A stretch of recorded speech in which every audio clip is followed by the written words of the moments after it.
All right, good evening, everyone. Welcome to our second meeting of October. Before we begin the official proceedings, we have a proclamation to give out.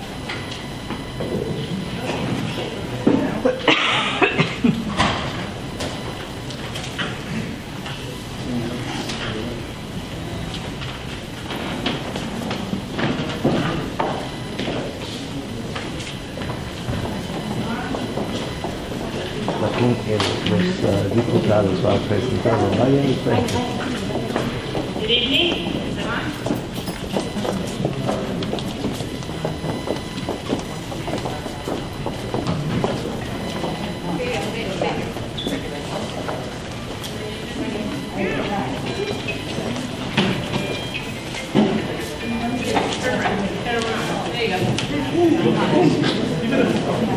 Twice a day.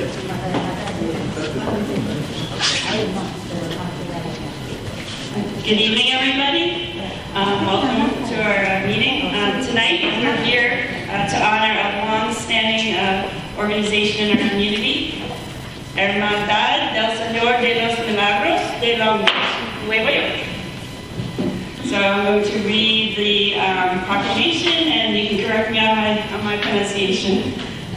Whereas Hermandad del Señor de los Milagros is a Christian fraternity with a chapter in the city of Long Beach at St. Mary of the Isle Roman Catholic Church. And whereas their Hermandad del Señor de los Milagros is a centuries-old fraternity founded in Peru, boasting thousands of devotees worldwide.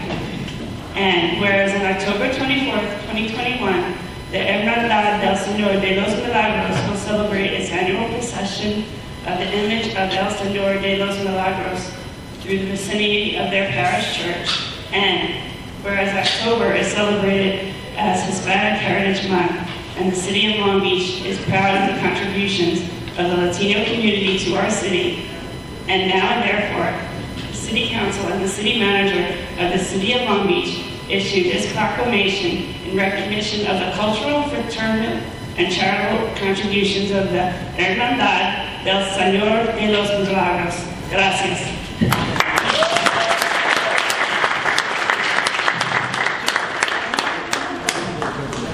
I'm sorry. Turn it around.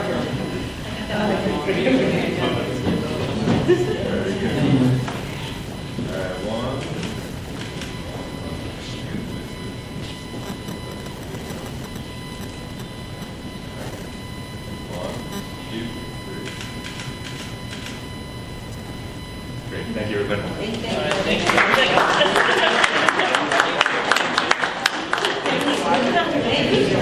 Thank you. Thank you so much. Thank you. Thank you. Thank you. Thank you, Frank. Wow, qué bonito. Thank you. I was going to say, I thought everybody else was on the side. Hold on. Want to say thank you? Yes, thank you. I've been to Peru and I love it. I went to Machu Picchu. Oh, very nice. Oh, very nice. So beautiful. Thank you. Thank you so much.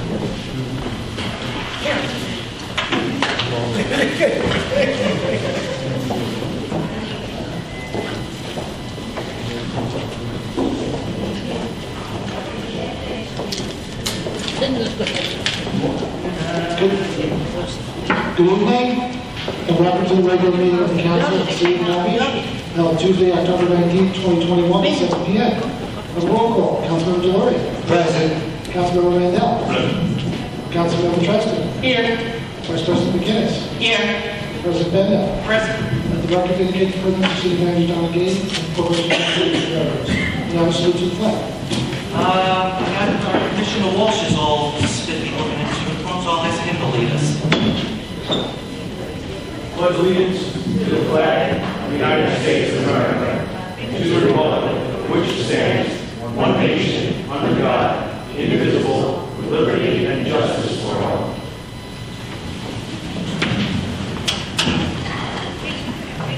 All right, good evening, everyone. We're going to be doing the city manager's report tonight after the First item is a public hearing for item number 1, which is a resolution granting waiver for street parking requirements for premise 768 West Beech Street for a butcher shop. Okay, and our representatives of the business here. And I would just say we're all happy to see this happening. Thank you, appreciate it. So, obviously, your Sorrento's, this will be a second location, correct? This is, the first location will still be rebuilt then, right? That's right. This will be a second location in the West End, primarily a butcher shop and deli. Okay, so when you say deli, also sandwiches and things like that, or? Sandwiches, Italian specialties, like cheese, possibly our homemade cookies. Oh, thank you. Okay. Are we doing pizza out of there too? I'm sorry? Are we doing pizza out of that one? We might. There will not be a wood burning for cover. Okay. I saw in the paperwork you anticipate about 6 employees? That's right. Okay. And 6 days a week? Looked like you were going to be closed Monday, right? Correct. Similar hours of operation. All right. And hours, you're looking at about 9 to 7:30, right? That's right. All right. Just making sure that matches the paperwork. Deliveries look like 4 to 5 per month, about 15 minutes.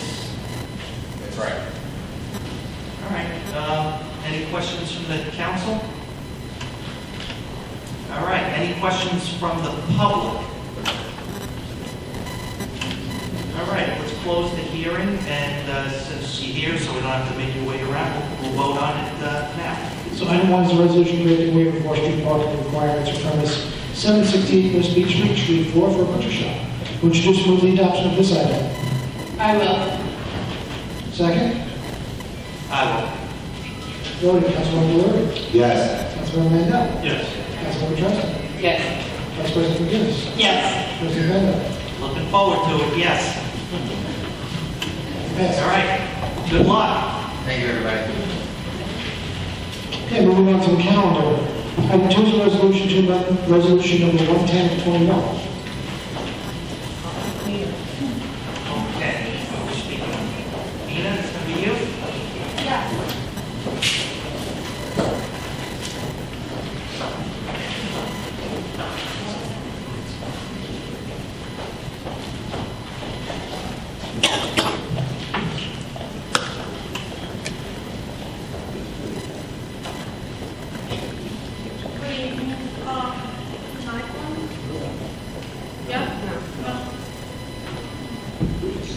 How about now? Yeah. Okay, so that resolution is to amend the resolution that the city council approved a couple of months ago.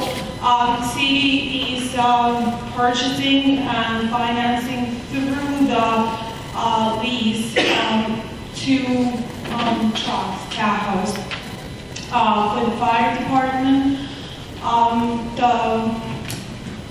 I believe that the supply chain issues that are now global, they impact the timing of delivery of the trucks, and by the time that the trucks were available, the rates that were offered to us by the community leasing expired.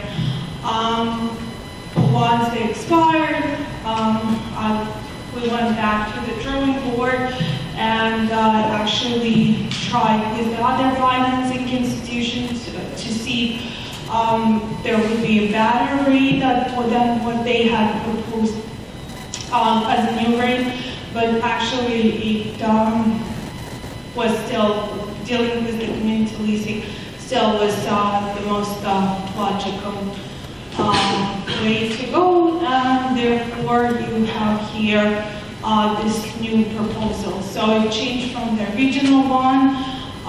The rate changed, obviously, the annual payments changed, and also the number of payments that the city will be making changed from 7 years to 5 years.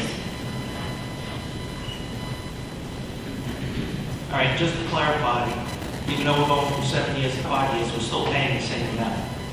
Well, the principal is the same, yes. Right. But what we're going to pay, actually, in total payments, is is actually going to be less than on what we would have paid under the original scenario because we're borrowing for a shorter period of time. Any questions? I have a question. John? Yeah, go ahead, Mike. Are the vehicles ready to be delivered? I believe that they are. Okay. And this resolution is good for 30 days? The resolution is good for forever. The resolution is good forever. The rate that we were offered was good for the 30 days. And I confirmed with the leasing company, with the community leasing, that the rate will be good through tomorrow. Okay. Thank you. Any other questions from the council? All right, hearing none, any from the public? Okay, Mr. Wesley.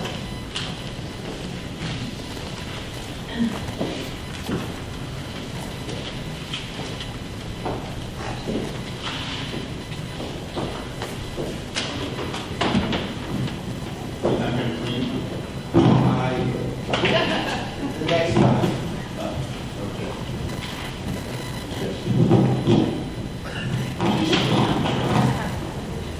Does it work? Okay.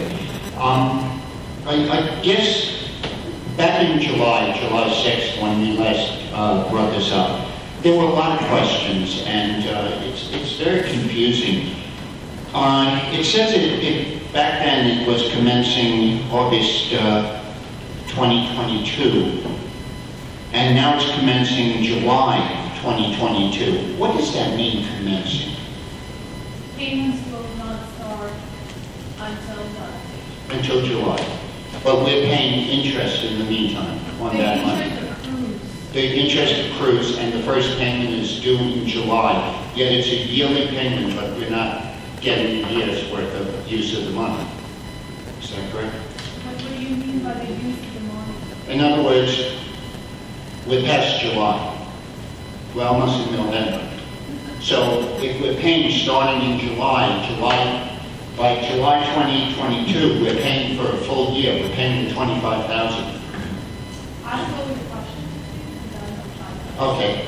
So, that's something that I can't quite understand.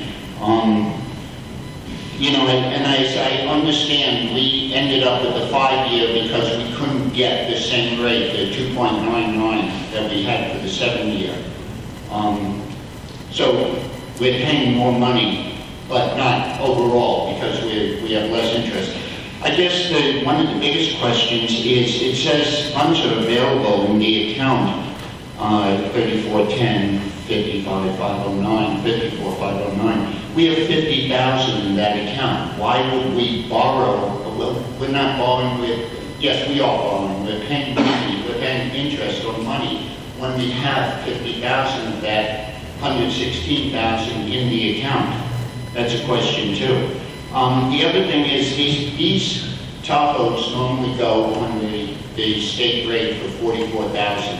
Now I understand with the equipment they're now $58,000, but we talked about the equipment and we said we were not transferring the equipment from the old vehicles, and we're not sure what we're doing with that equipment, and if they have to be repurposed, we're going to have to take the lights and stuff off. But for $14,000, was there any way we could have saved some of that? Or were these vehicles, at a certain point, I understood these vehicles were already pre-made, but now I understand that they weren't there, and that because of the supply chain, they weren't there.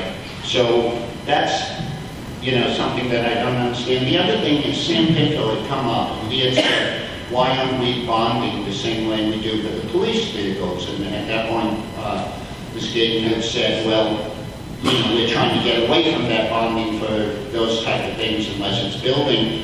But he said, but we're doing it for the police vehicles, and she said she was going to look into that, and we never really got an answer on that. So those are my questions. I'll try. I don't remember.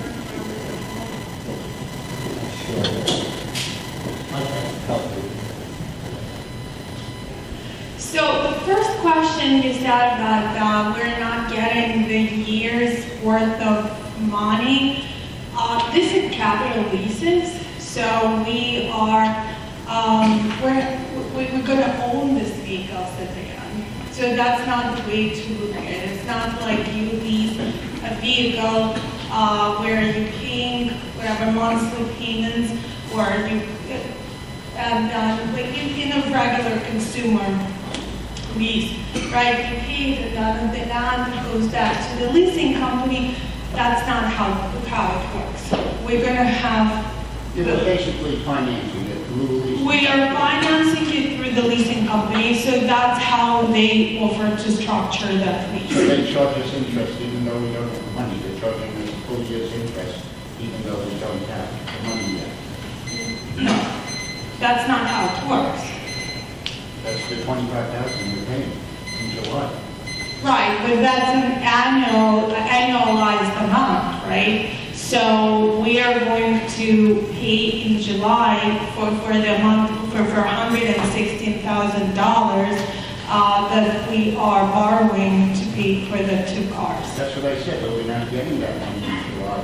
All right, let's just come. Ina, the first payment's July 2022, Yes. correct? When do we get the vehicles? That's what We're probably going to get vehicles sometimes in the next couple of weeks. Okay, so we're getting the vehicles in 2021, but we don't start paying for them until 2022. So that's the first thing to clarify. Yeah. So we're basically driving them around for 6 months, I'm sorry, not 6, yeah, for about 6 or 7 months, we'll be driving these vehicles around without having to pay for them. That's That's correct. all. Number two, John, we're paying interest. Number two, Yeah.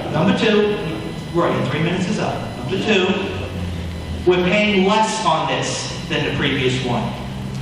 I mean, you came up and you said, well, we're paying more, but we're really paying less. We're paying less because we're financing it over 5 years.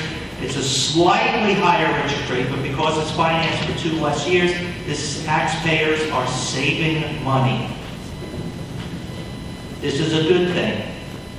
And Ina, And one other thing, sorry, Karen, about your thing about the police vehicles. I think you asked about why we're still bonding for those. That was the other thing, is we're trying to operationalize in the budget things that have been in the capital budget before. That's a process. As we can build things into the budget that we can pay for them. So we don't keep borrowing for things that should be routine operational expenses. So this is one of those things where we're trying to operationalize, I'm getting stumbling there. So we're trying to pay for this out of the operating budget through the lease rather than having to borrow and add to our debt to do it. And Also in support of that, and to clarify a little more, the leasing is not available to the police department because the police department vehicles run 24 hours a day, 7 days a week. They now take an hour look at the hours run on the motor, and they count that against the warranty. So the police vehicles are much more expensive to lease through this at a much higher interest rate, so therefore it was smarter to do it through capital budget. Safe to say.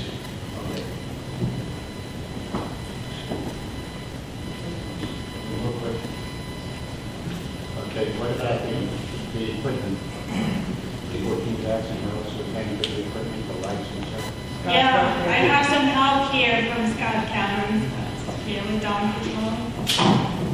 Good evening. The 2 vehicles that are going to be surplus, maybe repurposed, are 17, 18 years old. So is the equipment on those. They're outdated. Most of it doesn't work. And most of the lights don't work. The radios, if they're still serviceable, we repurpose our radios.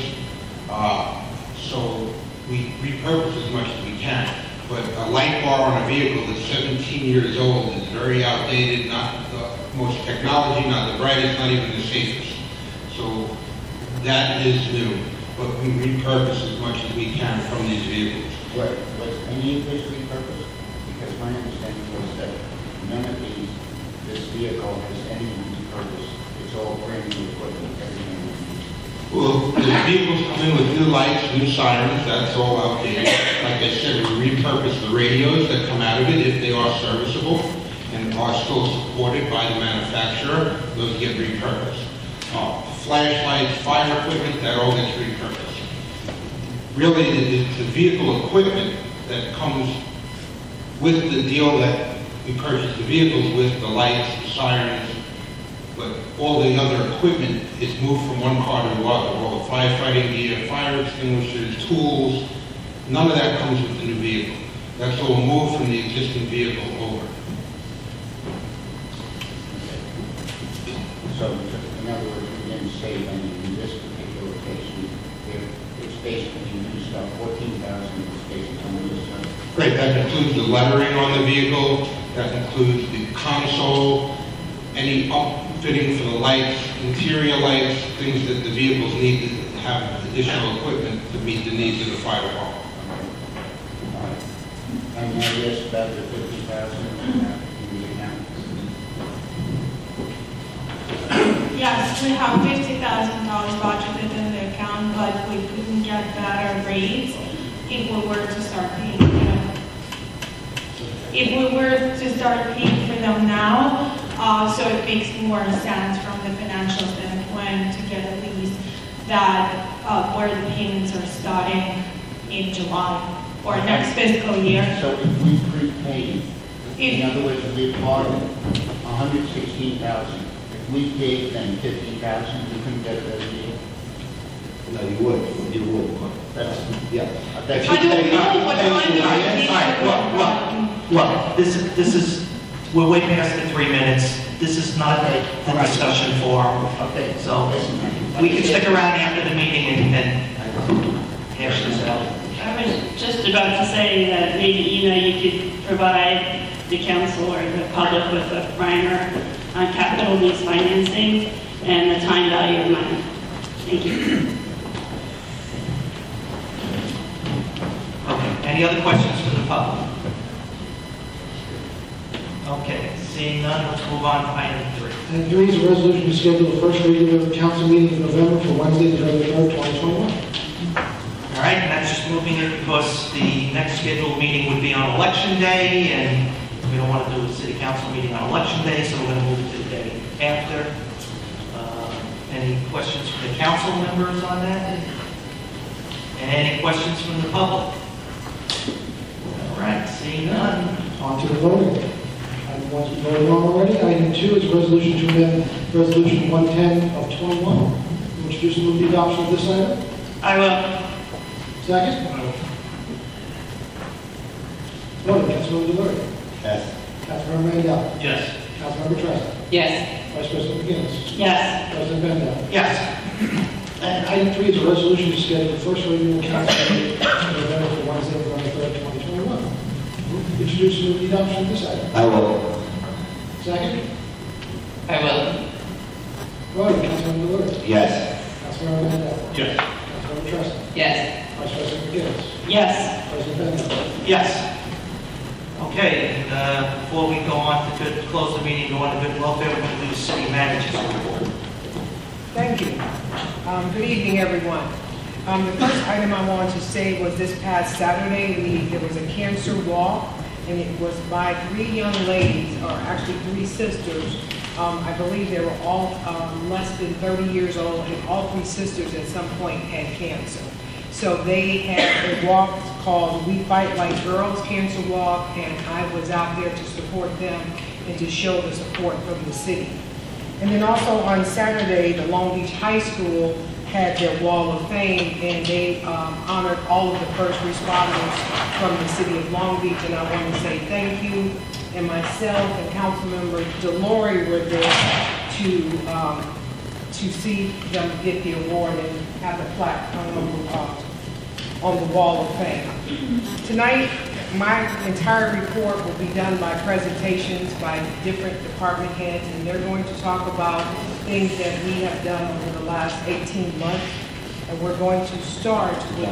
I'm sorry, Doctor. Can I just mention the names of the people that Sure. were the Wall of Fame? The 2021 inductees were James Bernhardt, Irene Doherty, the Long Beach First Responders, that's all. Heather McAdam Pomilio, Michael Scooten, and David Taylor. Thank you, sir. So our first presentation should be police. Oh, okay, so mine up there, that's why I came up. Well, the first slide from all of them are the same. All the first slides are the same for all of them. Sorry about that. So if the council wants to go and sit in the audience, they can. Yeah. You guys want to sit down here? Yeah.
Just before we start, we wanted to acknowledge that on Wednesday night, I just want to, come on up, sir. We wanted to acknowledge that this coming Wednesday night, we have a company that has, and Ingle Berman built it. We are being honored with a playhouse for handicapped, disabled, or special needs. And I wanted to have come up, Mr. Lorenzo, see, I want to make sure here. Mr. Lorenzo, I wanted to say to you, thank you on behalf of the city of Long Beach for donating this playhouse. We will be picking it up, or it will be presented to us on Thursday night, and then it will be delivered, and then it will be put in place. Do you want to say a couple things real quick? Thank you for having me. As far as the donations is concerned, it's part of the Ingle Berman Group, Long Island Builders Cares Group. I'm a resident here in Long Beach, and trying to do things and give back to the community is something that we've always been part of. I've always been part of. I don't know, Joe Grant had actually years ago invited me to come and scare the kids in a haunted house that we donated for many, many years. And, so it's nice to be part of the community and to give back, and it's nice to have new folks that are coming in with this new project to also feel the same way. You know, so on Friday at 1 o'clock, we're going to have a ribbon cutting ceremony at Clark Street Park, and everyone here is invited, and it should be a nice thing, right? Yeah, every park, and part of what the Long Island Builders wants to do is get every park in the state to have something for children with special needs, so that they feel like they're part of.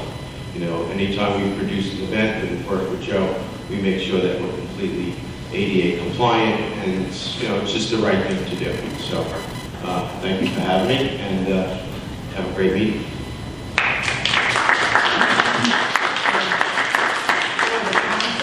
You all accepted this gift earlier in the year. It's now being delivered.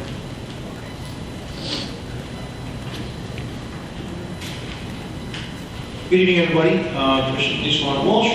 Going to walk through a presentation for the accomplishments of the police department since my arrival in February. It's not for the last 18 months. These are the ones that we worked on since then. So next slide. So the first thing that we did when I arrived is we evaluated all of our posts and all of our assignments that were taking place on the post, which is we looked at the post boundaries, the number of calls for service on each post boundary, the types of calls for service on those post boundaries, as well as the seriousness of the events that were taking place and the type of crime.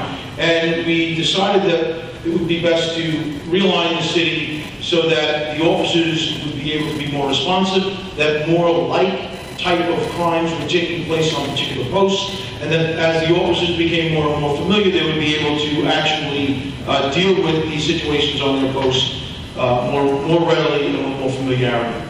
Additionally, as part of this initiative, we created an electronic car book. So all the officers in their car now have the ability to see the conditions on their posts, see what actions other officers actually take place on the post, and so that they can be up to date and understand what's actually happening on a particular post at any particular given time. It's actually working quite well. Next slide, please.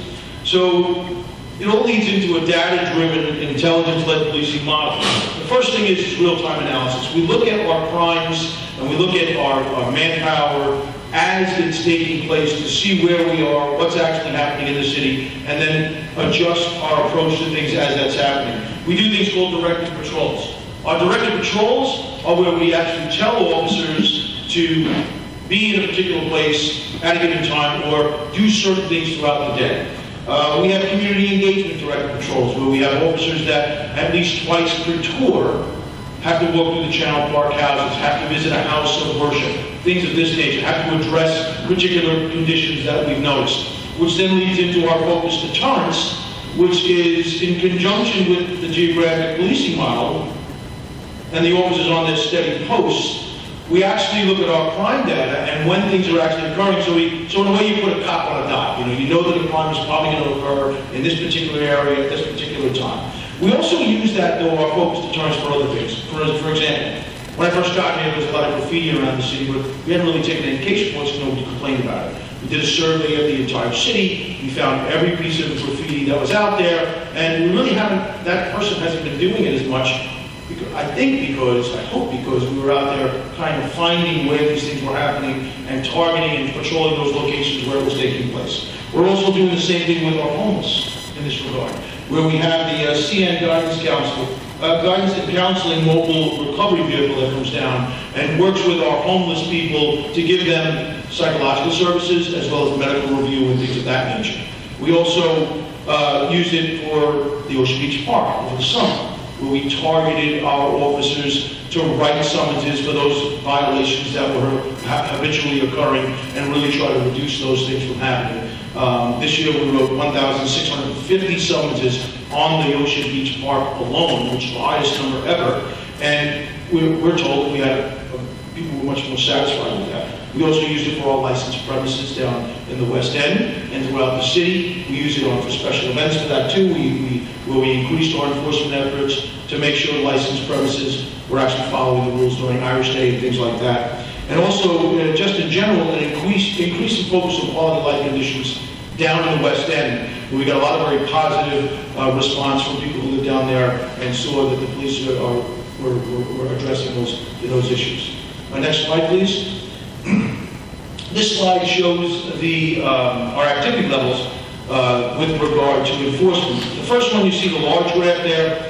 We have 13,099 parking summonses issued through the end of September of this year. For all of 2020, we had 7,079. For all of 2020, we had 13,200. For all of 19, we had 13,200. So we're well ahead of the game with regard to how we're handling parking conditions. Same thing with regard to our VTL violations. We're about even with 19, which is the last real year that people were out, next to this year. 2020 was the aberration year where people were inside and there wasn't a lot of things to really do when you're a criminal because everybody's home and you couldn't victimize people because there was nobody on the street as much. So also the same thing with our inbounds. Our inbounds are running on 2019 levels as opposed to 2020 levels, and we are substantially above what we were in 2020 as well. Next slide, please. Which leads us into our crime statistics. In 2019 was, the last real year we can compare ourselves to. So the graph that you see in front of you shows Part 1 and Part 2 crime. Part 1 is the most serious crime, Part 2 is less serious crime. Overall, in the city of Long Beach, compared to 2019, we are 19% down in Part 1 crime and 38% down in Part 2 crime, with an overall drop in crime rate of 34%. So it's a dramatic drop in the amount of total crime that we're having in the city.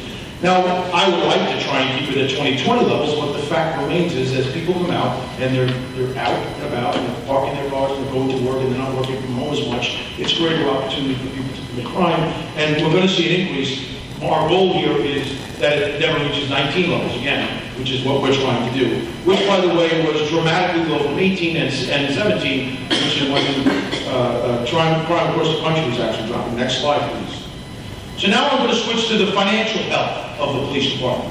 What you're looking at on the green line there is the total number of hours that the Long Beach Police Department expended for overtime. And it's below 19 and it's below 20. So we've done a very good job thus far in the year actually reducing the number of hours of overtime. I'll talk about expenses in the next slide.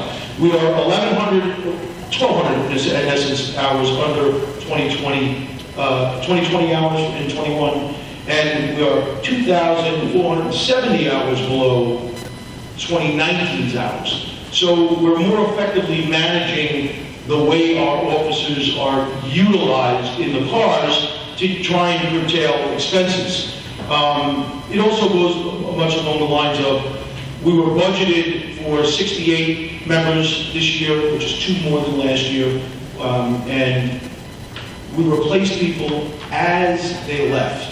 There was no 2 and 3 and 4 month gap, which caused blanks in our schedule, which caused us to expend more overtime. Next slide, please. So this is our dollars and what we're actually dealing with. Because we were up in front and able to control the number of officers much more tightly and keep ourselves up in front of it, and we added 2 officers, we were able to reduce our overtime expenditures thus far this year. This is through September. We're $160,000 less than we spent in 2020, which was an off year. We're $280,715 less than we were in 2019. So it's showing that our efforts are working, and that it's also a product of less expensive labor costs. New officers come in, and they come in at $56,000 a year with an overtime rate of only $45 per hour. Our overtime rate has dropped from $102 an hour to $83 an hour. It's becoming less expensive for our officers to be paid to work extra hours. The other thing there that is on this is called ECAB. ECAB is the Early Case Assessment Bureau by the District Attorney's Office. When we make an arrest, we have to work with the District Attorney's Office to come up with charges. There were, at times, dramatic delays in that process. I instituted an ECAB tracking form. We know when they get sent the information. We know when we get our first return back from them. We know when we get finalized. And if that's more than 30 minutes is what we give them, at an hour, I tell my officers, move on with your charges, you're professionals. They can change the charges either at arraignment, with the prosecutor's information, or at the time of indictment or grand jury. So that seems to be working well, reducing some of our overtime as well. Next slide, please. Our new booting policy came into effect this year in September. It's actually working very well. Our first boot came out about 2 or 3 days after the booting policy was put in place. Our very first boot was a person with 20 summonses. They paid the fine, reduced fine, but they paid the fine nonetheless, so we collected revenue we weren't seeing. And we also had a $120 administrative fee for that, as well as a $250 boot removal fee. That covers the cost of the boot removal program. So we're actually getting people to start to pay attention and pay their summonses instead of just ignoring them ad infinitum until their cars get impounded. This also gives them the opportunity to get their car back much quicker than if the car was actually impounded. Right now, we've issued about 10 to 12 boots. We had 3 put out yesterday, another one today, so the program is moving in the right direction. Next slide. Our IT improvements. This slide has a lot of information on it that I'm going to be saying. When I got here, our computers weren't working very well in the cars. Most of them were down, they weren't connecting. I reassigned some staff in the police department to provide IT knowledge and knew how to do this.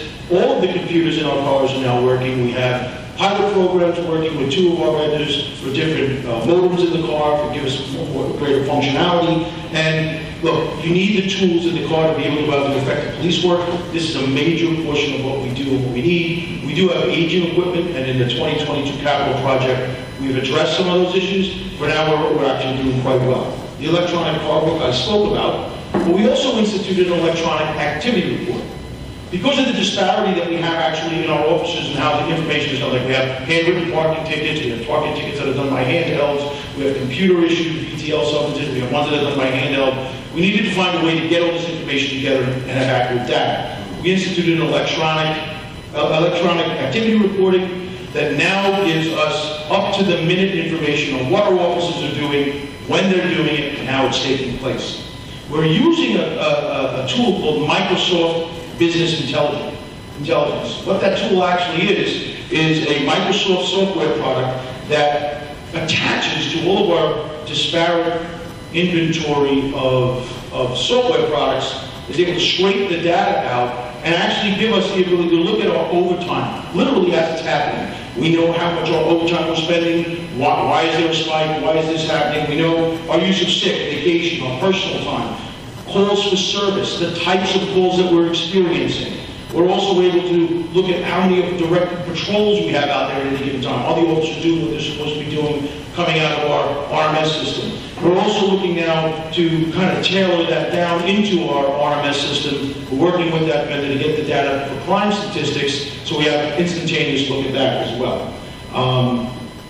Upgrades to the closed-circuit televisions. All the boardwalk cameras are now up and running. We are working on bringing the railroad cameras actually into the police department as we speak. And in 2022, we've allocated funds so that all the cameras around the city are brought into the police department, shown up so that they are monitored by the inside police officers and dispatchers, so that we can have an idea of what's going on in the city right from where we're sitting, as opposed to being in disparate locations. The 800 megahertz radio system, well, the 500 megahertz radio system that we use gets interference, especially during the summer months, what's called troposphere ducting. We work with the county to get radios that are put in every one of our cars so that when our radios go out, we switch over to the 800 megahertz radio, and we're still able to communicate for emergency calls for service. And the Dispatch Central Communication Center, we received a grant opportunity from Nassau County, thanks to Denise Ford, to pay for new equipment for a dispatch center, and we are working on putting that together in the year of 2022. Next slide, please. I'm going fast because people going after me, and I want you to be able to go home tonight. Q-Hit. So you'll recall in July where we asked for money to get into a pilot program, and this was so that this company is a survey company that sends out surveys to all people who call for service from the police department. And these are our results since August 1st. We have a 51% return rate. We're told that is very high. Generally speaking, across the country, it's around 30 to 35%, with a very high return rate on our surveys. Our dispatchers have an 87.5% satisfaction rating. Our police officers have an 85% satisfaction rating, and the department as a whole has an 86.4% satisfaction rating. So whatever we're doing in the police department right now, the public likes it. So that we feel very good about that. It's a compliment to the officers and to the way the department is running right now. Next slide, please. We focus a lot on community outreach initiatives. The very top one there is law enforcement exploring. We just did a recruitment at the high school with Nassau County. We have our first 4 law enforcement exploring recruits, and we're going to be able to start that program up when we're in Ernst. We have 1 advisor trained, we need 2, so we're working on getting our second advisor. Our community outreach development, we really work very hard to actually go out to the community with our cops now, get out of the cars with the MLK Center. We're in our houses of worship. We're over in the rec center. We're up on the beach. We stop in parks, and we're really trying to engage with the community at the level of the community is out there in the public. Instead of them having to come to us, we're going to them to create more positive engagement strategies. We're also focusing on conflict resolutions. Instead of going to a call for service where people are arguing and we just take a report, we're trying to develop some level of common ground and focus in on establishing better relations between people to try and reduce the calls for service. Also, the Commissioners' Council on Police Reform that was established for the Executive Order 203, we decided to continue that. It was supposed to sunset in February. We've had several meetings since our reform plan was put up the state. We developed a handout that went out on National Night Out. We've had other meetings to talk about where we're doing and how the police department is doing in instituting its police reform. Next slide, please. The entire police department has gone out with executive staff and met with every single business across the entire city so that they had a face with a name and a phone number. I gave my card to everybody, so did the other members of the executive staff, and Donna Gaten was involved with this several times, walking with us, engaging with the community, and we really worked very hard to make sure that the community felt as if we had their best interests at heart and had a place to turn, not just a phone number to call, but someone that they knew. Next slide, please. Our National Night Out this year was a huge success. I'm told it was probably the most well-attended ever. I don't know, I haven't been here before, but I was very pleased to see the people that showed up. The PBA, the Commanding Officers Association, the CSCA, they were all there. They cooked the food, they manned the cars and stuff like that, demonstrated our equipment to the kids and the adults that wanted to see it. One of the largest cross-sections of community outreach groups I think we have ever had. We had people, lemonade, face painting, we had the DA's office there, we had Mountain Youth, we had the Latinos associations, basically everybody from everywhere in the city was there. It was really a great event to see African-American people with Caucasian people, with Asian people, with Latino people, everybody just kind of hanging out and having a good time at an event that shows we're standing up against crime. It was really a very nice event. Next slide, please. So problem-oriented policing is the philosophy that we're trying to drive through the department at this point, which is really designed to systematically alleviate the problems that we have, as opposed to just showing up for a call to service and taking a report. We're trying to discover what the reason is for the problem that we have and trying to work with people to come up with some solutions. We're trying to make it a more proactive approach instead of a reactive approach. And our goal would be in 2022 to try and stand up a problem-oriented policing unit. Next slide, please. One of the things that we also offered with problem-oriented policing is CPTED, Crime Prevention Through Environmental Design, where we talk with area businesses and even people in the house about how do you prevent or deter crime from happening around your home or business by the way your property is designed, whether it be windows or lighting, something as simple as the way the bushes are laid out close to the house, so you know you should really be putting thorny bushes close to the house so people who climb through your windows, they get stuck by stick bushes in one home. Things as simple as that, but there's obviously more science to it behind just that. Next slide. Police training. Well, 100% of the police department went to training at the Nassau County Police Department to get the new reform training. They learned new de-escalation techniques, which is an ongoing and developing science. One thing that works today may not work with this particular individual or that individual, so it's a constant developing science. They learn about procedural justice, systemic racial bias, as well as racial justice in policing, so that our officers learn techniques and learn the thought process of slowing themselves down and being able to look at their actions and ensure that they're not reacting to something in a way that's inappropriate. Next slide. New policies and procedures. We upgraded our use of force policy. We banned chokeholds. We now have a form that actually you must fill out on every use of force that is looked at from every level of supervision throughout the police department to ensure you follow policy, procedure, the law, and you were reasonable and necessary in your use of force. We created a new complaint tracking where 100%, if you call the police department and you want to make a complaint, the form gets filled out, you get a tracking number, and nobody's turned away in any way, shape, or form who wants to make a complaint against the police department. We have the next slide. We have a new crowd control policy that was modeled after the International Association of Chiefs of Police and with the input of other organizations around the county so that we have fairness and equity and allowing people to have their demonstrations while keeping the city safe and our property safe. We have new emergency response plans. We have a new coastal storm plan. We have a new pandemic plan. And we also have a new dignitary protection plan. We also have other model policies. One, dedication to duty. If any officer sees any officer or knows of any officer that violates a rule, policy, procedure, or the law, they are duty bound to report it, or they will be subject to discipline themselves. Mental aiding policy, we now work with Nassau County's MCOTS, which is the Mental Crisis Intervention Team, so that we get some services to the people who actually need them, who are experiencing mental problems. Next slide. As far as department diversity goes, we're working very hard to try and diversify the department. We're actually coming up with a plan now to open up the Long Beach Police Department to lateral transfers of police officers from around New York State to help diversify our candidate pool. We're also, for the first time, we have 11 females in the department. The prior high was 5. We have our very first female sergeant in the police department, and our first and second Hispanic sergeants as well. So we're working very hard to try and diversify the way the department looks to the community. Next slide.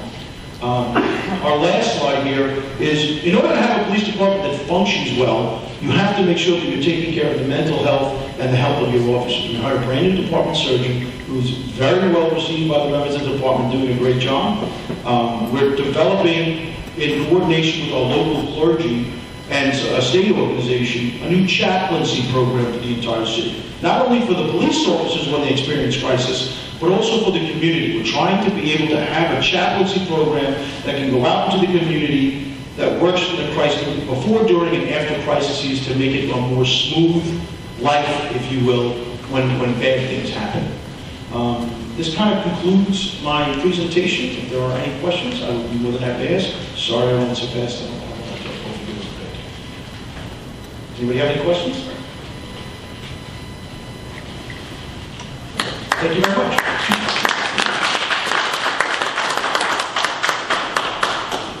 Okay, the next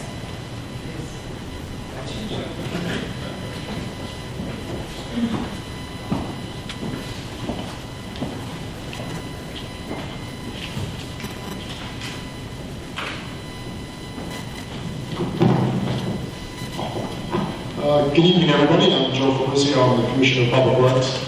Before I get started, I just wanted to thank the City Manager and the City Council for having the faith in me to take the reins as Commissioner of Public Works. I really do thank you very much.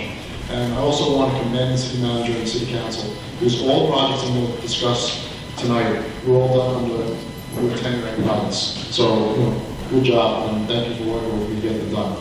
That being said, this is the Department of Public Works Project Progress Report. Next slide, please. I'm going to start with the lifeguard headquarters. This was in comfort stations at New York Air and Wastewater.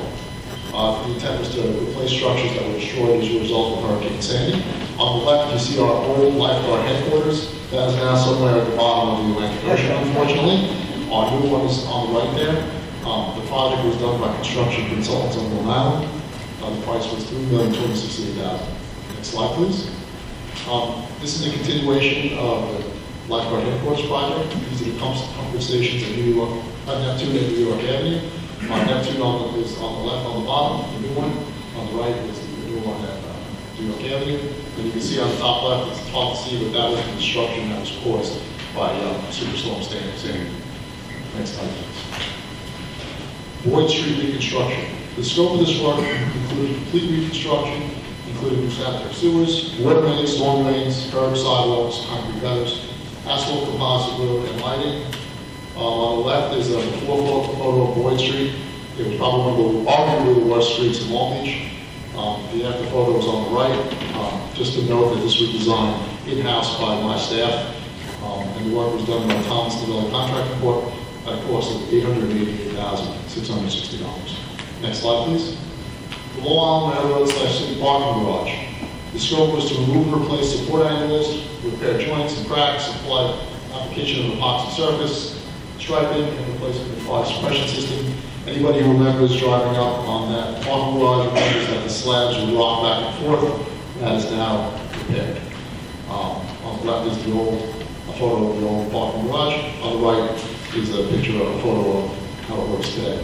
The total cost was $746,000, and the contractor was called Walker Construction.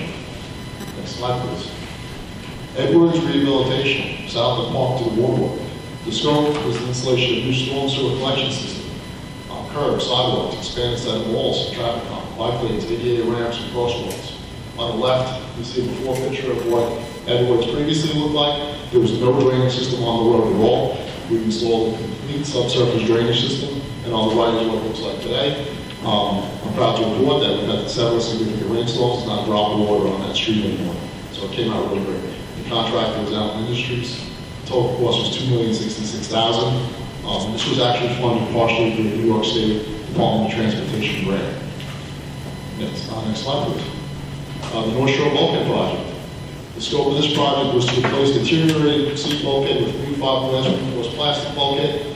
The new bulkhead installed was to the base flood elevation, which is 9 or 10, and ABD, and it provides flood protection from the 100-year storm and protects against erosion as well.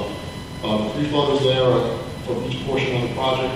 West Bay Drive before and after, Canals, Doyle, and Heron before and after, and West End Streets before and after. The contractor was Woodstock Construction Corp. The cost was $14,500,000, and this was 100% funded through the governor's office of storm. Next slide, please. Emergency sewer repairs, park between Grand New York and Mandela from Park to Walnut. These were repair for replacement of collapsed sanitary sewer mains with funds from the capital budget. On the left, there was a collapse that occurred on Park between Grand New York. On the right, there's a collapse that occurred on Lindell between Park and Walnut. Contract that repaired them was Thomas contract. Next slide, please. LED lighting project. The scope was to replace remaining induction fixtures, which were 200 watt and 150 watt induction fixtures with energy efficient LED lights. Replacement LED fixtures wattage range from 40 to 80. So basically replacing 200 watt and 150 watt induction fixtures with low wattage 40 watt and 80 watt LED fixtures. The total cost of the project was $489,644. The contractor was Walnut Electric Corporation. Next slide, please. Stand pipe demolition. The scope of this was to remove the existing 1.0 million gallon stand pipe, which is a water storage tank, that was over 100 years old. It was erected circa 1910. The total cost of the project was $470,618. The contractor was Reconstruction. On the left is a photo of the stand pipe. On the right is the vacant lot that used to house that water tower. Left, please. The next, please. The hockey rink. There was a collaborative effort to rehabilitate the city's roller hockey rink. The city forces removed the existing deteriorated tile surface, repaired the subgrade and Castle Industry Ford state-of-the-art concrete surface. On the left is the before picture. On the right is in progress as they were doing construction. The contractor was Castle Industries. The total cost was $131,000. Next slide, please. This is one of my favorite projects, I have to say. And I think, everybody, when I look at these elevators, I always think of it like a box of chocolate you know what you're going to get. When you used to come to the city hall, you didn't know if you were going to have one elevator working, two elevators working, which floor was going to stop at, everyone's going to stop, where are you going to get stuck? So, on the left was what it looked like before, I'm sure everybody remembers. On the right is the new elevator. The new cab, all the units were replaced. So total cost was $380,000, and the contractor was the Lions elevator. And it's not as sexy as some of the other projects, but I think everybody probably appreciates it. Okay, next slide, please. Boardwalk bicycle lanes. This is another it's a pilot project that we just did. Our beach maintenance department, under the direction of the city's director of operations, Tommy Cameron, by the way. He's not here today, but I was hoping to embarrass him. Designed and applied bicycle stations on the boardwalk at Edwards Boulevard International. Widely accepted, it's going to be applied to the entire boardwalk. Everybody knows this has been a pretty big problem. Maybe we're unable to put stripes on it, it doesn't hold the paint. I think we might have a solution here. It's been pretty widely accepted and hasn't been many complaints. Next slide, please. Sand screen installation north side of the dune. Again, the city's beach maintenance department, under the direction of the city's director of operations, is erecting a sand screen parallel the north side of the dune along the entire 24-mile boardwalk to prevent the dune from overtaking the maintenance area. The work's being performed by the city's skilled in-house workforce. On the left is the actual sand screen that they're building. On the right is the area where it hasn't been installed yet. The main point of this project is to prevent the dune from overtaking the landscape, the maintenance area that we currently have. Next slide, please. I wanted to put this one in here because I know over the summer it was a pretty big deal that we didn't have air conditioning, and there was a lot of talk about the part that we needed. What was the part? Where was it coming from?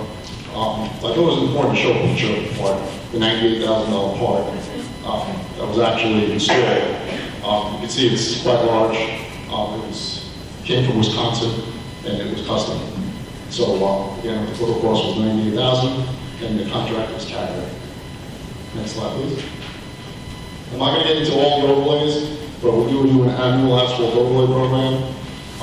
Just recently, actually last week, we completed the ones on the right, which was Pennsylvania Park to Beech, New Hampshire Park to Beech, and Pacific Boulevard, east and west side, Broadway to Shore Road. On the bottom is a before and after picture of a typical overlay road. Next slide, please. The scope was to replace the pool liner replacement. The scope was to replace the deteriorated pool liner with new.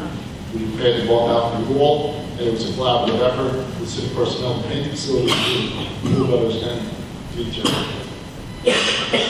On the left is a before picture of the pool. As you can see, there's a rip in the liner. On the right is what it looks like today. It looks fantastic. We've gotten nothing but kudos from the public. Next slide. Oh, and the contractor was nice.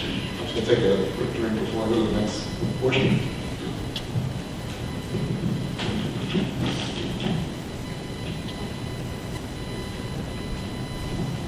Thank you. Okay, these are projects that are in progress. They're probably will be done in the next probably year to 18 months. I'm going to start with our new water tower. Our intent is to install a new 1.25 million gallon composite welded steel water tower / tank to replace the 1 million gallon standpipe that was demolished. We're going to install the new structure at the same location of the previous unit. The left is the site where it's going to be installed. The right is the proposed rendering of the proposed tower. It's going to be 162 feet high. It's cost $9 million. That's the next step, please. New portable water well. We're going to construct a new portable water well to replace well number 16 that collapsed. The existing well to the left is the one that's going to be abandoned, and on the right is the new location for the new water well, which we call 16A. And it's going to be located at the water purification plant. The estimated cost is $4 million. Next slide. This one is really near and dear to my heart. It's the city was awarded $33 million for the North Shore Critical Infrastructure Project with the FEMA Public Assistance Program. It's called the 404 HMGP program. The project includes an installation of cantilever steel bulkhead to base flood elevation, to protect against 100-year storm and coastal erosion, new water mains, sewer mains, road restoration, and stormwater pump station. On the right is a rendering of what the shoreline is going to look like afterwards with a new bulkhead, and on the left is what it looks like now, which is pretty bad. The total cost is approximately $33 million. Next slide. Long Beach Wastewater Treatment Plant Consolidation Project. Nassau County and the City of Long Beach are working collaboratively to convert the city's wastewater treatment plant to a pump station that will ultimately transfer all Long Beach wastewater directly to Bay Park for treatment. The proposed pump station, 19,300 feet for 24-inch diameter force main, will transport wastewater from Long Beach to the Bay Park wastewater treatment plant.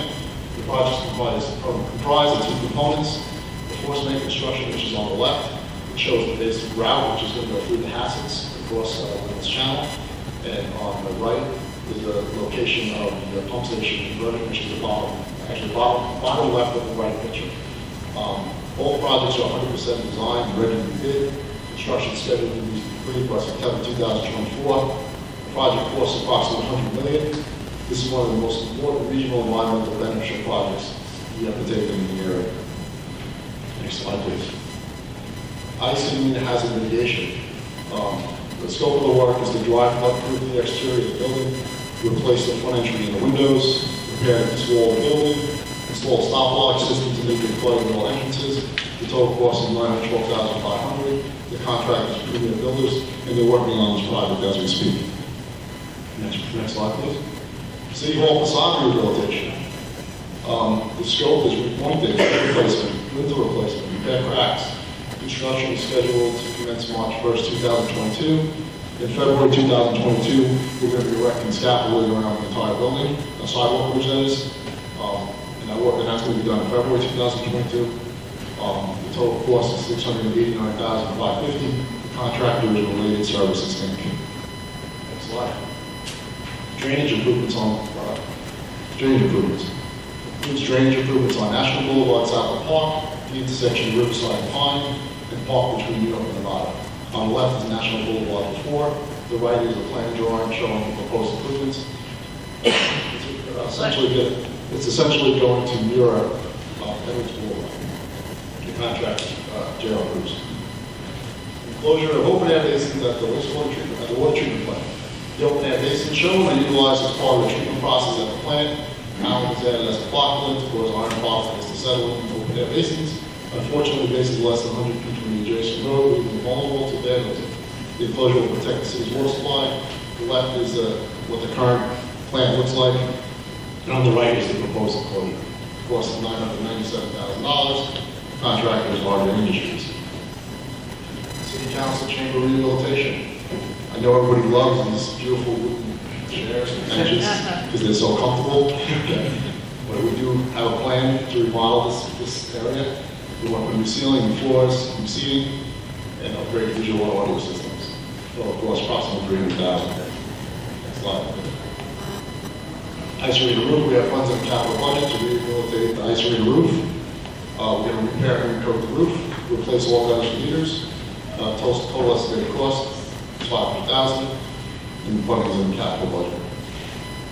Sand filter rehabilitation. Our intent is to rehabilitate 10 high-pressure sand filters at the water purification plant. We're going to paint the exterior wall tanks, replace the sand, rehabilitate the inner workings. About $100,000 filter, so it's about $1 million project. We plan to do 2 per year or $200,000 per year. Next slide, please. Road reconstruction, Doyle Street, East Chester, Pine. The scope is complete reconstruction of the road, including curbs, sidewalks, water sanitary sewer mains, ornamental streetlight poles, landscaping. Designs being performed in-house by my staff. Total cost is $1 million. Construction scheduled for 2022. And that's a photo of a condition that I get calls regularly about. It is really bad, and we're going to take care of it. Next slide. Water main upgrades in the walks. Existing 4-inch diameter water mains traverse behind the homes in the walks. From best-selling author Sean Grisham. 75 to 100 years old. The scope is to install new 8-inch diameter water mains in the roadway on West Walnut, West Olive, to New York and Mandela. Disconnect all homes from the 4-inch diameter water mains. Install new 1-inch diameter copper services for each home. The new services will connect to new 8-inch diameter water mains. We want to abandon all existing 4-inch diameter water mains that are currently in line to the homes and the walls. Estimated cost is $3.5 million. Next slide. Thank you very much. That's any questions?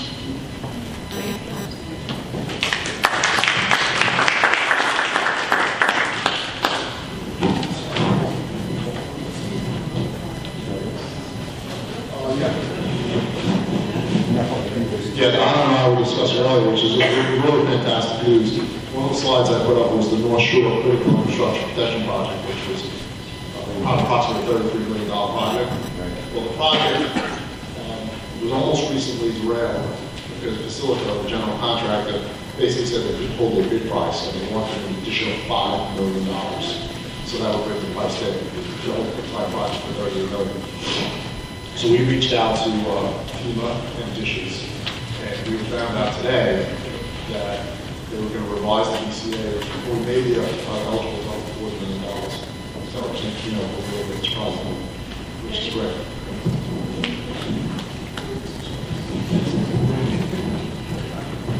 Our next speaker will be Patty Horn. She's going to talk about a grant that we applied.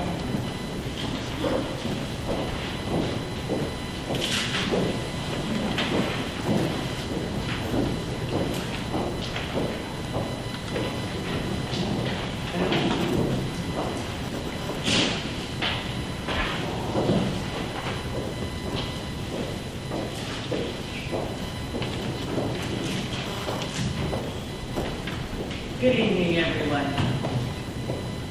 I'm Patty Warren, as Donna said, And this PowerPoint was presented by the city manager, Donna Gateman, Tyler Hoffman, and myself recently to the state.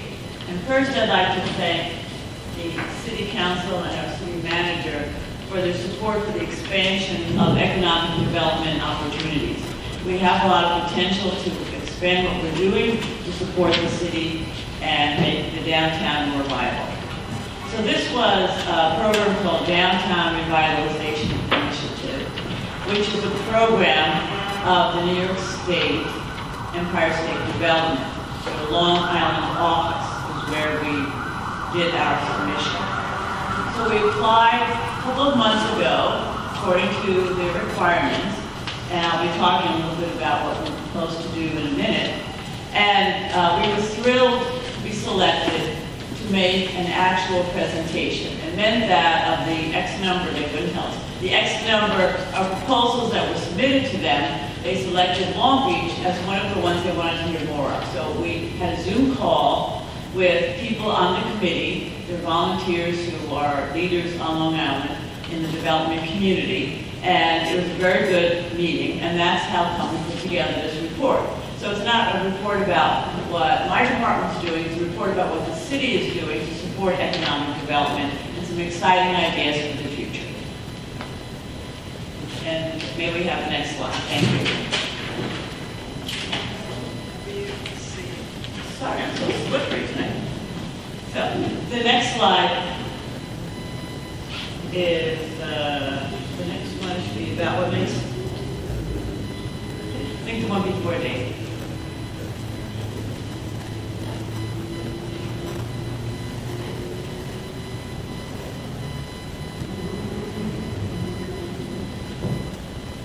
Yeah, that's true.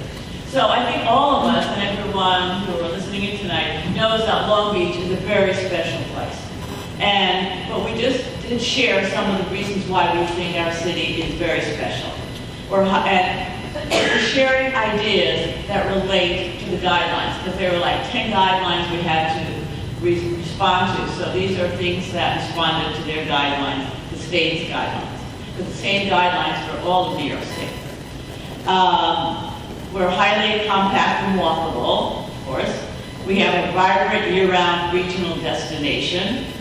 We're the 6th busiest Long Island Railroad station in Nassau and Suffolk counties, which a lot of people don't realize. We have a lot of traffic in and out of our train station. We have regional connections to New York City and JFK Airport. And our central business district is a primary downtown for the entire Barrier Island, including nearby Island Park. We're year-round regional destination due to the proximity of so many exciting features, including, of course, our beaches, our boardwalk, our restaurant shops, boutiques, and farmers market. The city's multimodal, I'm sorry for using that word, multimodal means different types of transportation, but our Center for Transportation right next to City Hall has connections, of course, to New York City, as well as JFK, via the railroad. So we look at our central business district, including our innovation district, as vibrant and the epicenter of the city. The next slide, please.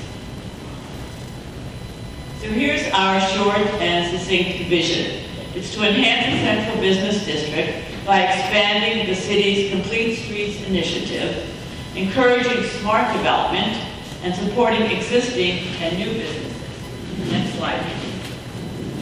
So here's a map. Here's the map, thank you, that shows the area. The area is, if you can see it, it's where it's outlined in blue.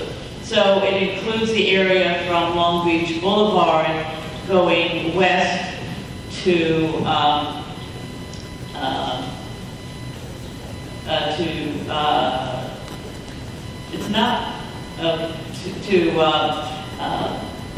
Lafayette, and it includes the area from Park Avenue north to the Bayfront. And most of it is along Park Avenue, but we did include the areas along Long Beach Boulevard as well. It includes our central business core, the innovation district along Long Beach Boulevard, and includes over 180 businesses for City Hall, the police and fire departments, a low moderate income neighborhood to our north, and what we call, as I said, the multimodal center, defined as including the train station, the county and city bus depot, bicycle racks, our taxi stand, and our parking garage. Next slide. So then we talked to them about the investments made and will be made in the central business district.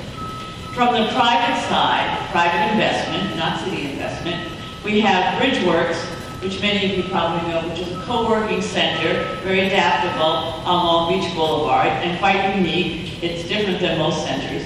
And it's doubled in size since it opened in about 2015.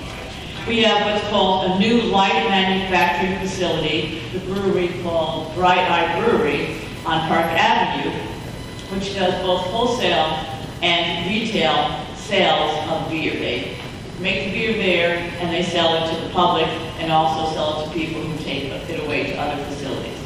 And in reading about economic development, one of the recommendations that is being made across the country is the idea of light manufacturing. Not anything that's offensive or environmentally upsetting, but something that, like a brewery, that you don't really know it's there. It's like another retail store, but it provides innovative jobs and it provides an expansion of the business space by using up available space in our retail downtown. The next project that we want to highlight we have 3 projects right here on Park Avenue, which are in development by the private sector. It's the former Citibank building, the former hospital administrative building, which is becoming housing to both of those to the east of us on the north side of Park Avenue, and then on the south side, it's the former nuclear cleaner site, which would be created into retail space and a dance and performing arts center on the 2nd floor. So these exciting projects that show different developers' investment in our downtown because they see it as part of a transit-oriented development and it's a walkable downtown. And then the last project, which has been in the news in the last year or so, is a $365 million redevelopment of the 40-year-old superblock along the boardwalk, which is being done by Engel Berman. In terms of public investment, and a lot of these things were covered in detail by Joe, because they're done by DPW, is a $2.2 million complete streets redesign of Edwards Boulevard, which was funded, as Joe said, by New York State DOT. The $3.3 million streetscape redesign of National Boulevard underway for drainage with GOSER support. The $2.5 million available from Complete Streets funds through the New York State Department of State for Park Avenue, which has not started yet, but should start in the next year. And we have funds from HUD through Nassau County Office of Community Development to redo the area around City Hall and the train station, something called transit-oriented development, to make it healthier, safer, easier to move around, better information for people coming to the multimodal center, the train center, City Hall, etc., and to make it look more attractive, to provide safety improvements along the roadways, because we don't have clear crosswalks at this point, and we've been working closely on that one, of course, with DPW, taking the lead, and the police department, so that it's a comprehensive approach. The property that Joe talked about, where the wastewater treatment plant currently is, by that closing down and becoming a pump station as the effluent is pumped over to Bay Park, it makes 5 acres of property along the bayfront available for redevelopment. And that's an exciting opportunity for the city to look at what can happen there. And it adds, and the value is added because of the work of Joe and Nassau County in providing the cleanup, because we're not going to be dumping the effluent anymore, discharging it into our Reynolds Channel, into the bayfront, either from Bay Park, which is the county facility, or from our facility, because we're moving over to Cedar Creek and out to the ocean. Therefore, within a couple of years, right, Joe, we should see much, much cleaner bay water, so that it's been closer to what we had historically in the past, and be open for other recreational opportunities, thereby the property along the Waiver becomes even more valuable and provides opportunities for exciting new adventures and economic development. And Joe talked about the bulkheading going on here, the critical infrastructure bulkheading, which is important because by mitigating flooding and making the area safer, it makes the whole downtown as well as North Park, of course, and the infrastructure facilities along the Riverfront. It makes it safer and more conducive and more attractive for economic development. Just briefly, our upcoming planning activities. The comprehensive plan, we're taking a totally new look at where we should be going with the support of the city. And we hope to be recommending a planning consultant firm to the city council in the very near future to start this effort. We'll go out, as our city manager says, and talk to everyone in the community and get their input so that the plan reflects for the next 5 years, the next 20 years, what residents want to see in the city and find ways to make that happen. And along with that, after the plan is done, which should be done by next spring, late spring, then we're going to take a look at zoning. We've applied for some funding to update our zoning, which has not been updated in 35 years. It needs to be brought up to date and become modernized, as well as look at resiliency issues. The next slide, please. So briefly, here are the two concepts that we proposed. And these are, I want to stress the word concepts, because you could say, well, we want to do exactly that. Well, the idea is we had to tell them something that made sense about what we'd like to see. But if we are awarded the funding, which we hope we are, then there will be planning efforts working with the city council and the residents of the community to make sure that whatever proposed makes sense for everyone and everyone's satisfied with it. So the idea, the first transformative project is the redevelopment along Park Avenue. You know, Long Beach is a unique regional destination for the whole South Shore. And with the DRI funds, if we get them, what we'd like to see is new businesses open up, the creation of new jobs, and to strengthen our year-round economy. And you can see on the slide, we want to have attractive economic investment by improving walkability, accessibility, and safety on Park Avenue, which we all think would be terrific. Includes reconfiguration of the parking malls, introduction of bike lanes, traffic calming, lane reduction to make it safer for everyone, redesign crosswalks and signals, pedestrian bicycle connections to the bayfront and to the ocean front going north-south, electric vehicle charging stations, which are becoming more and more attractive and desirable, of course, landscaping, streetscaping, and beautification. The project, of course, would leverage the grant funds we've already obtained from other sources, such as the DOS money and many from Nassau County, and the funding request is $20 million. The way the program works is that the governor's office provides up to $20 million this year to each region. Long Island, meaning Nassau and Suffolk counties is one region, so they'll be either they'll be selecting one community to get the $20 million or two communities to each get 10. Of course, we would of course ask for the $20 million. We think we deserve it and we think we need it. The second and last project is improvements, transit-oriented development improvements around the railroad station to enhance the area. So we talked about having a small amount, relatively small amount of money to do work. We're grateful to have that. But if we had a lot of money, we could make the area so much better. And looking at mixed income and mixed use redevelopment of underutilized property around the train station, a new performing arts and cultural space, a redesigned crosswalks and sidewalks and signals, electric vehicle charging, landscaping, and investments at the multimodal center. Now, thanks to Senator Kaminsky, he pursued, I would say about 2 years ago it was announced, that he pursued getting the Long Island Railroad train station here in Long Beach into the MTA Long Island Railroad's capital plan. Like our plan, the MTA has a large capital plan, and they prioritize different projects. So he got it in there so that Long Beach station, which I think we all agree is well overdue to be redone. So the idea would be that the MTA funds would pay for the actual train station and the access to the platforms to be redone, because that's their property, it's not city property. So they would do that, but the idea would be that we would do it in concert with them, the same design, so it would be seamless and it would be convenient and make the entire area work better for everyone. And at the same time, we have FTA money that has been improving our bus depot. And as Joe said, we just have the parking lot garage we done. So it would be terrific to get all this done, and we have other monies we can leverage, as we talked about before. And again, just emphasizing it's the 20 million total that we have requested. And last but not least is public support. That was very important for the application, and we're very grateful to our elected officials, Senator Kaminsky, Legislative Ford, and Assemblywoman Miller, for providing letters of support and supporting the applications. We know strong support from them, and we thank them very much. The Chamber of Commerce has been very actively supporting us.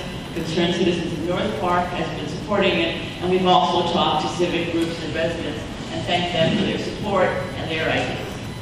So thank you so much for your time.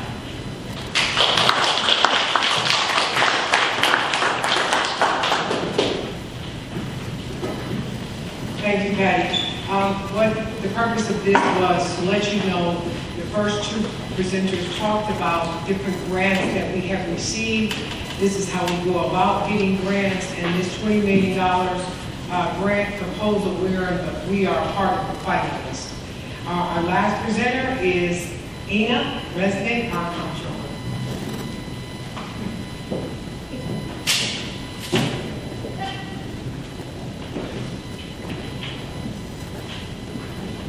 Good evening again. So I will try to very briefly address the preliminary results of operation for fiscal year 2021 that ended on June 30th of this year. These results are not audited, but at this point we feel comfortable to sharing this results with you tonight. City of Long Beach General Fund budgeted revenue and other financing sources. The total of that was $83.6 million. The City of Long Beach projected actual revenue for this year, including other financing sources, is $86.3 million. So this is a positive variance of approximately $2.6 million, which is a great news for fiscal year 2021. While we are saying that, it's also important to notice that included in this $83 million budget was $2.7 million that was borrowed for the retirement payouts. So it's not all earned through the recurring revenue. It's also including borrowed money from, I'll address it later, but probably you can see it often enough that this is the practice that's been in place for many years, and once you go down that path, it's very difficult to go back, especially in times of COVID. So that's something that we aspire to stop this practice, to come up with the rational approach that if not completely avoided in the next year budgets, then reduce it over the years, over the short period of time to stop relying on that. Budget to actual positive variance is also mostly due to non-recurring revenue items, which is very important. Not all revenue comes to you the same. In common terms, there is a difference between receiving a bonus and receiving an increase in your salary. So what the material favorable variances were in state aid per capita and sales tax. That's a result of very conservative budgeting that we did for the 2021 budget. And also we received federal aid in ARPA, which is American Recovery Plan funds, and also CARES money through the FTA. Recurrent revenue, on the other hand, was about $1.6 million under budget, and it was mostly in the departmental revenue, and mostly due to COVID, but we are also looking to see if it's not a new normal, and we'll do a deep dive further into the revenues for the next fiscal year 2023 budget to make sure that we budget conservatively, and if the new normal, because of COVID actually was established, we'll build it into the budget. Next slide.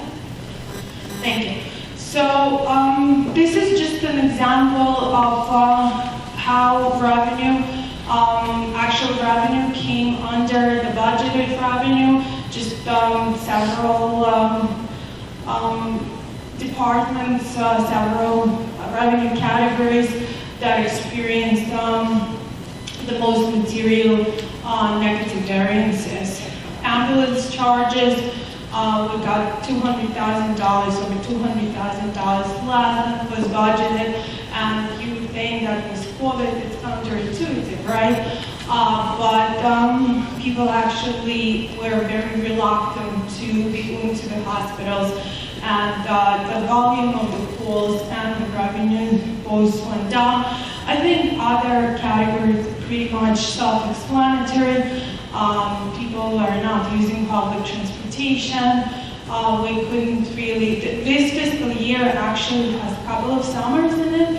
So it's the summer of July 1st through the Labor Day of 2020, and then Memorial Day through June 30th of 2021. So as you know, a lot of recreation events and activities were really not going on last summer.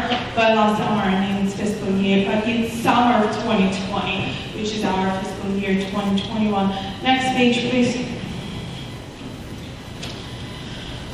So while we're looking at that positive variance in revenue, things to remember for us to take away is that we need to strive to budget for separation and retirement fees for operating budget and eliminate the reliance on borrowing for this recurring cost.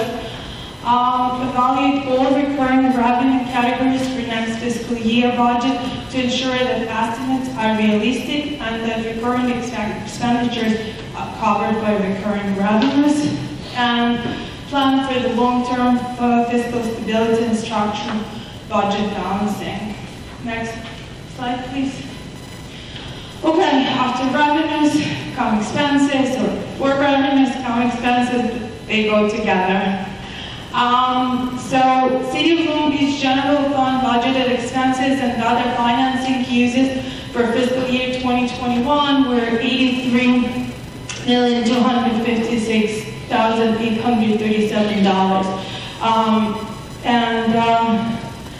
The city actually ended fiscal 2021 under that with a little bit over $80 million of expenses, positive variance of approximately $3.1 million. Again, it's a great news for 2021, a good point to start. Structural impact, city needs to continue its effort to control expenditures across the board. Next slide, please. So the takeaway for the expenditures is to continue monitoring personal and other personnel costs to ensure that the city continues to operate under fiscal austerity approach. We've established an essential spending committee that meets every week. Overtime reports are also generated. They're shared with the departmental managers, with the city manager, and with the city council, who are actively monitoring this cost and spending for the city. Next slide, please.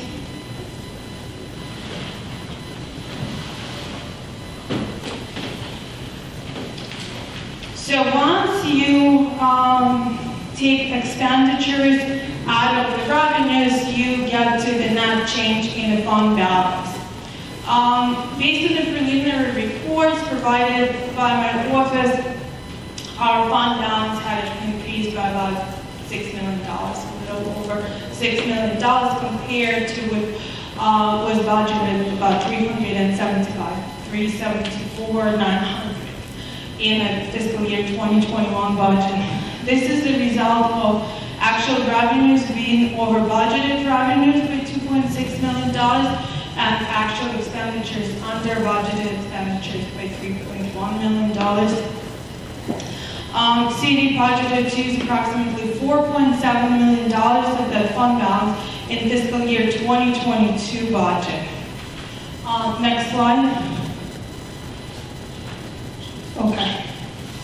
So I want to talk a little bit about this $4.7 million appropriation of the fund balance because in November, I will ask City Council, I will present the resolution to amend fiscal year 2022 budget. When it was being prepared, we were under the impression that the full amount of 100% of the ARPA money would be received by 6/30/2021. And we actually only received 50% of it. So it will be reallocation in 2022. I'll ask City Council to approve the reallocation from the fund appropriation to the revenue rising from the federal rate. And that will bring that $4.7 million down to about $3 million. But that still would be a very significant impact on this fund balance of $6 million that we will be able to accumulate through the end of 2021. Next slide, please. So this chart shows where the revenues are coming from. We get about 54% from the real property taxes. This, for any municipalities, this would be the most stable revenue source. Other sources are not as stable. The long-term debt receipt is something that we need to move away completely. That's what we borrow for the separation pay. About 19% come from the departmental income. That's a very volatile source, and it's about 1/5 of our overall revenues. Next slide, please. So this chart, you could tell I like the pie charts. Next chart shows, this chart shows expenditures by category, because like I said, it's important to match recurring revenues with recurring expenses and vice versa. And this shows different expense categories, and you could see that if you could read the category either on the chart or on the table to the left, we spend a lot of money and a huge chunk of our overall budget on the expenses that are absolutely not discretionary. There's a lot of payroll is absolutely not discretional. We have bargaining unit agreements, and we budget based on the provisions of those agreements, and then our overtime and temporary salaries. They're really unavoidable because we're a seasonal business, right? So we have to rely on the sources of labor for the times that when we have peak in the summer. 14% of our overall budget goes towards medical, dental, life, disability, and other insurances. 2% goes towards FICA. That I have to say that this is this year the 2% went towards FICA because we took advantage of the provision in the CARES Act that allowed us to defer 50% of it until future years. Retirement system contributions are huge and so on and so forth, with all other expenditures being like 60%. So very small percentage of our expenditures are truly discretionary without either affecting the employees of the city or the quality of life and the services that we provide to the residents. Next page, please. So this slide shows historical budgeted revenues and expenditures, as well as other financing sources and uses, and changes in fund balance. Goes back to 2012, when I started in 2019, the fund balance was $285,000 in the general fund, as a result of the negative, right, the loss of $2.8 million, almost $2.9 million in 2019. That's the third row from the bottom, the very right south. So city have heavily in the past relied on the borrowing for operating activities of the city, whether it would be through the borrowing for the saturation pay or through borrowing. City did $12 million of borrowing in 2014 because it was a deficit financing. The city wouldn't be able to meet its obligation if the state did not allow city to actually go out and borrow for operating expenses. We have somewhat of a healthy end of 2021, and I think that's the goal of city manager, myself, and all the department managers are on the same page, that will strive to adhere to this fiscal austerity, budgeting and control expenses the best way that we can. And that concludes my presentation.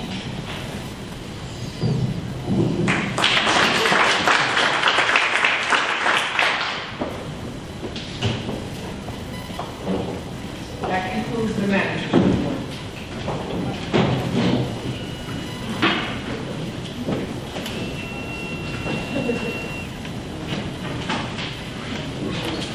You done?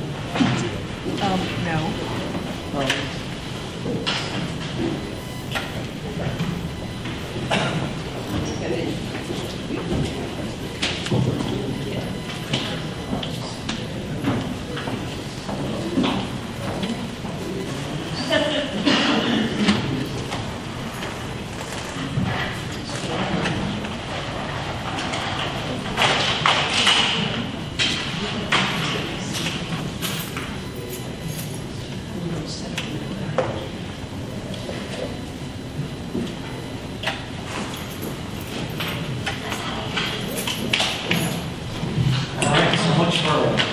Short meeting tonight.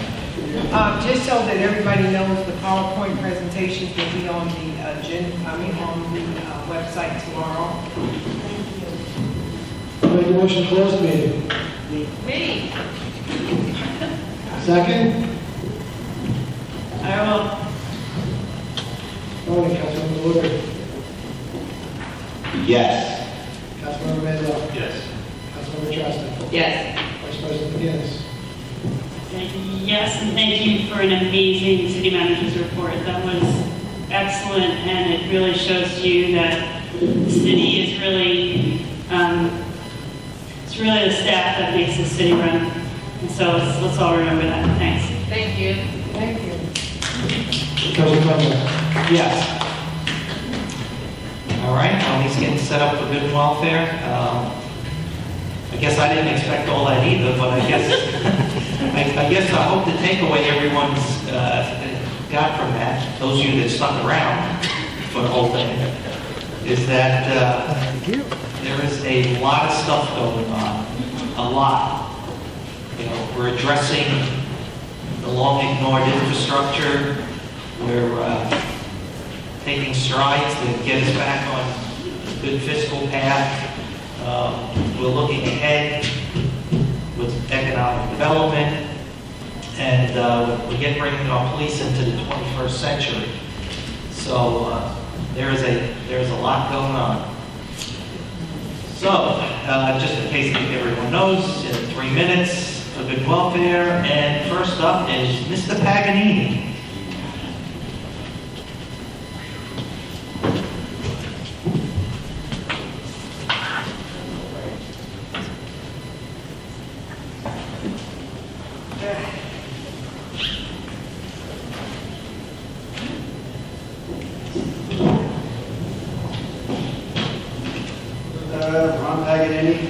Long Beach. I'm not here on a good note, but the other is pretty good. This has to be said. Now, I'm going to give a quick case history on employee time theft. From 2015 to 2019, this employee, never signed in or out on the time sheet. For 5 years, his supervisor allowed it, against city mandate, that all employees shall sign in and out. He made at least $500,000, but was basically MIA on the radar. Saying that, the update on these 2 employees, one is still working without consequences, and the other one's job was abolished, and he refused work, but he can come back to work someday with no consequences. Let me continue. Tonight I want to start off with the city manager's comments at the last meeting. She said she doesn't operate on my time frame. She meant it's way too early to make a decisive decision on this case. Maybe she forgot. I've been working with her and President Bendo for 18 months on this matter. Maybe not everybody knows up there, but this is what happened. Also, I produced 2 employee witnesses to the fact. Also, from October of 2018 till November of 2019, I was blowing the whistle to the last administration, who covered it up, of course. You can't make this up. I've asked 3 years is not enough for the city. And clear evidence that I found means nothing. City manager doesn't lie. I can't believe this administration is also covering up. My friends, the people that I ran with and knew of this for quite a few years. I'm sick of this. I really am sick even to come here to let the people know what happened.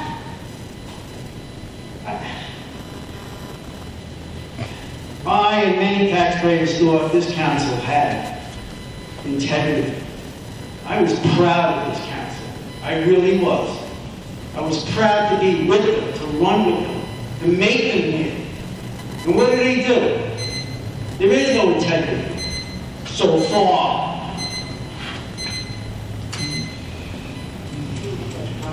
Now, I must ask the council if they would like, for the record, to see the evidence I have. To see it. I know my time's up. Yeah, so Ron, why don't you stick around afterwards? Yeah. We'll chat, and we'll look at it. I don't have it on me. Oh, okay, so we'll set up don't we do that? Sure. Stick around. There's not a lot of speakers, there's only a few. All right. Thank you, everybody. I just want to make a comment. No one can say what I meant. I know what I meant. I know. And also, it is my understanding, and for a fact, you and I had a conversation with the union president of CSEA. And so you know that, yes, we met at CSEA, and I'm sure John Mooney will come and talk about the meeting we had. And so what I said to you, sir, was that we moved based on the information that we had. And some of the complaints you had, we addressed it. I talked to John Mooney afterwards, and you failed to tell the public that some of the things that you were complaining about had been addressed. And it was addressed with the union, and we moved forward. Because no one called you to tell you that we had addressed some of the issues, that's not what we do. We don't talk about personnel to others. So I suggest that you come back and you can set up a meeting with myself and the CSEA president. Because every employee that you discuss is represented by the union. Thank you. Can I say something? Can I rebuttal this or just leave it alone? Well, let's talk after the meeting. No. I'd like to know when the last time. In person? Or talk to them. Or talk to them. When was the last time you talked to this board? Last week? Okay, thank you. Gerald Kowalski? Yes, very good pronunciation, thank you. Yeah, I guess I can speak from here. The problem is the public can't hear you, that's watching online on the computer. So Online, if you that's can right. move to a microphone, that would be helpful. Maybe there's one right in front of you.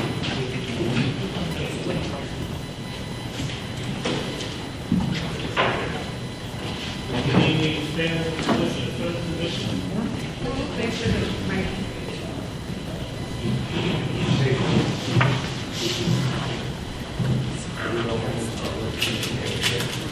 Good.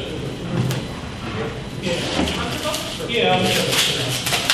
Yeah, my name's Gerald Kowalski. I'm a 33-year resident of Long Beach. I've been living at 522 Shore Road, and I own a co-op apartment there. A small place, good for me, and I'm also not too thrilled with the civil service community. I am a retired New York City transport worker in the shop school, and I was very close to everyone at the transit authority. Presidents and people not to the force. Everybody knew who I was.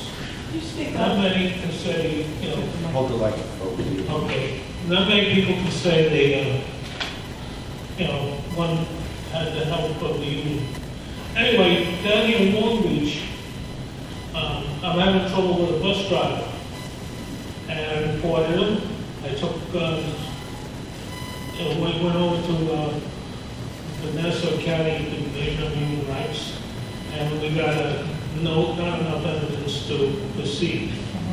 I've come back, and now I find that he's been given a full-time position. The manager of the bus department who knows this is also protected by the civil service, is now an administrator, and she knew that this man made a statement to me. He admitted to her that he did it. He actually said it twice, only fat, white, and, you know, inappropriate. Anyway, then we had the coronavirus breakout. So I had a problem with the 911 call where an EMT took my keys from me while I was on the gurney being taken to the hospital. And they went into my apartment without my permission. Come back, the place looked like it was a drug surge or something. I have nothing to hide in there. It's not well kept. I can't hire people during the coronavirus. I'm disabled. I've applied work to the community. You know, somebody needs money, they want to, you know, from the apartment to come on over. Anyway, I can't find people to help me. Agencies cannot right now find help for me to get home care attendants. They're not out there, these small paying jobs.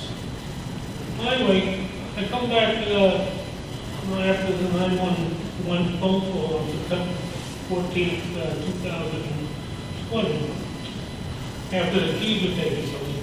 And they placed it, and everything was moved around. And when I walked the door away from the door, and I pulled up and,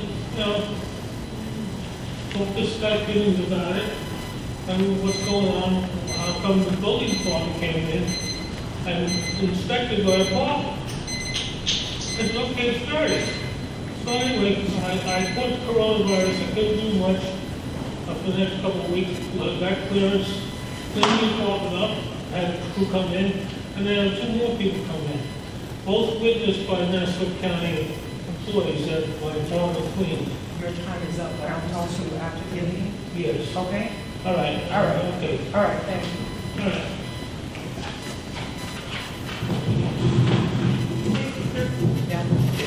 So, yeah, okay, so they'll talk to him. Okay, Roy Lawson.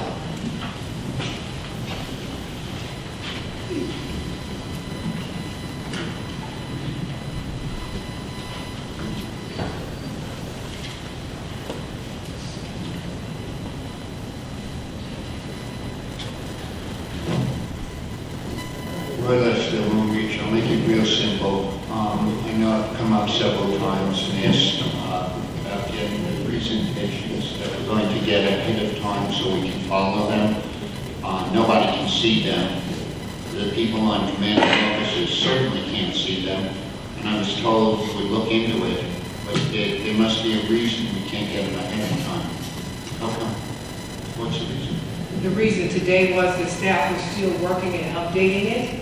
And so that's why I said that it would go on the website this evening. As we were going through, looking at everything that had been done, we were making sure that everything was correct. But Donna, do you realize none of us can see the numbers? None of us can see what's being I presented? apologize, Roy, for us trying to, I apologize for you not being able to see it. That's why we said it would be on the website tomorrow, and that's why the staff got up to present the way they did. We are, and we will continue to try to make things better to present to the public, but we went and did this tonight, and that's why the staff was presenting and talking verbally, and the slides will be up tomorrow. Okay, it just helps us if we can see the slides I while understand. they're speaking. Thank you. I understand. Okay, Nora Egan. Pass. Okay, Eileen Hessian. Gone. She's gone. Okay, then that was it, folks. So thanks for joining us. And everybody have a good night.